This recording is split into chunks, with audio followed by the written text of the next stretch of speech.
Sales నెగోషియేషన్లో స్మార్ట్గా మాడితే deal close అవుతుంది అనుకుంటున్నారా? హరి కూడా అలానే అనుకున్నాడు, ఒక డీల్ మిస్ అయ్యేంత వరకు. ఒక చిన్న కథ, పెద్ద లెసన్ వినండి. హరి ఒక వెబ్ డెవలప్మెంట్ కంపెనీలో సేల్స్ మేనేజర్గా వర్క్ చేస్తున్నాడు. ఒకరోజు కాల్ వచ్చింది, కస్టమర్ వెబ్సైట్ చేసుకోవడానికి ఇంట్రెస్టెడ్గా ఉన్నాడు. సో డిస్కషన్ మొత్తం అయింది. సో కస్టమర్ ఎవ్రీథింగ్ ఓకే అనమాట. సో ఫైనల్గా కస్టమర్ ఒక మాట అడిగాడు అనమాట, సార్ ప్రైస్ కొద్దిగా తగ్గిస్తారా అన్నట్టుగా అడిగాడు. హరి ఏంటంటే ఓవర్ స్మార్ట్గా, సార్ ప్రైస్ అయితే ఇదే ఫిక్స్డ్ సార్, సో మీకు అవసరమైతే చేసుకోండి, లేదు అంటే బయట ఎక్కడ చేసుకోండి సార్ అన్నట్టుగా అన్నాడు అనమాట. సో కస్టమర్కి ఏం అర్థం కాలేదు. ఓకే సార్ నేను తర్వాత చెప్తానని కాల్ కట్ చేశారు కస్టమర్ అనమాట.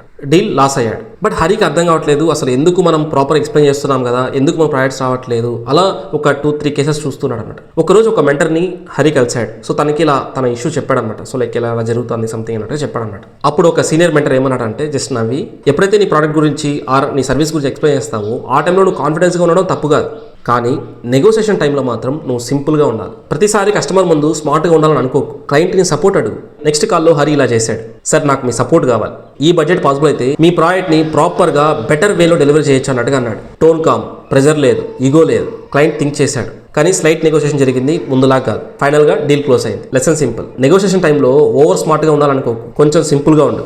నెక్స్ట్ నెగోషియేషన్లో హరిలాగా మీరు ట్రై చేసి చూడండి.